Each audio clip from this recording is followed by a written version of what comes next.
Missäs päin Suomeen me tällä hetkellä olemme? Me olemme Pohjois-Suomessa ja Pudasjärvellä, entistä Oulun lääniä, mikä se on Pohjois-Pohjanmaata nykyään. Kuinka teillä on Karelia ikkunanremontti lähtenyt käyntiin? Hyvin.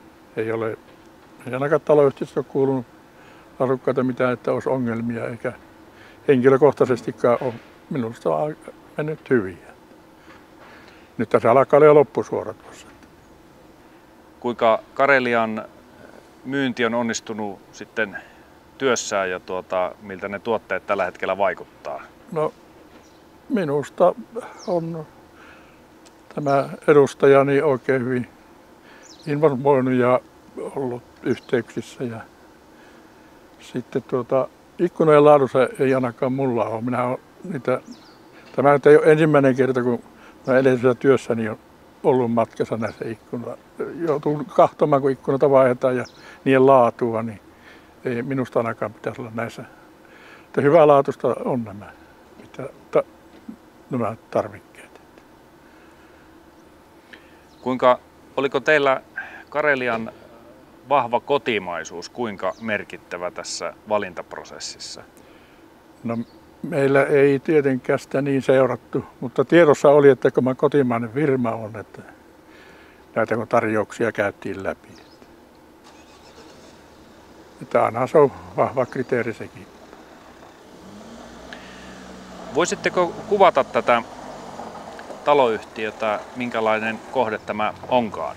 No, tämä on 82 valmistunut kerrostalo ja se oli sitä aikaa, että esimerkiksi tämä ilmanvaihot ja muut, että huippuimurot on, mutta ja ne tosiaan reppii seinärakenteesta ilman, jos ei muuta, niin nyt näihin ikkunoissahan on nyt nämä ilmanvaihtoventtiilit tullut, että siltä osin pitäisi tulla hyvä korjaus siihen. Ja sitten on se, että siellä me saadaan myöskin tavallaan lämmitettyä, että ikkunoiden välien kautta se saadaan talvella kulkemaan. Että siltä osin pitäisi olla hyvä parannus. Ja luultavasti myös lämmöneristyskin. Että en voi sitäkään moittia, että entisetkään nyt olisi mitkä harvat ollut, mutta varmasti paranee tämä energiaystävällisyys, niin kuin sanotaan. Ilmeisesti kohteessa haluttiin löytää mahdollisimman energiatehokkaat ikkunat, vai oliko näin? Kyllä, ja samalla edulliset. Että sitä haetaan aina, kun tämmöistä suurempaa, se on taloyhtiölle kuitenkin iso investointi, niin kyllähän siinä haetaan myöskin sitä edullisuutta ja laatuakin samalla. Että siinä ei meillä kyllä tingitty. Minä ainakin katson, että on hyvälaatuinen tavara. Minkälaiseen ikkunan rakenteeseen taloyhtiö sitten päätyi? Se on tämä nykyinen, mikä nyt suurimmissa näissä meidän tarjouksissa olikin samantyyppinen, että missä on tämä lämpöelementtilasi ja sitten ulomainen on siinä. Siinähän tavallaan 3 lasikerrosta on. Ja nämä kaikissa tarjouksissa oli samanlaiset. Tuliko Karelian toimituksessa mukana myös uusia ovia? Joo, parvekkeen ovet me uusittiin. Niissäkin oli osassa huoneistossa tosiaan tämmöisiä vääntymiä ja muita ja niissä veto kävi. Niin nyt ne on kuitenkin tämä nykyaikainen lämpöovi siellä.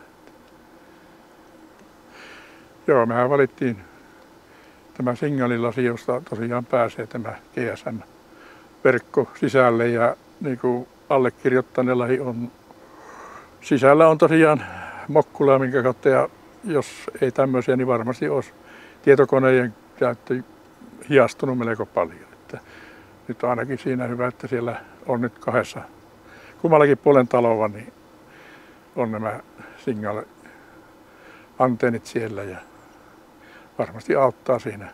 Enkä ole nytkään huomannut tietokoneessa, että olisi ongelmia tullut, että mulla kun on tosiaan sisäinen verkko siellä sisällä ja se ottaa tuosta lasien läpi sen siihen mokkulaan.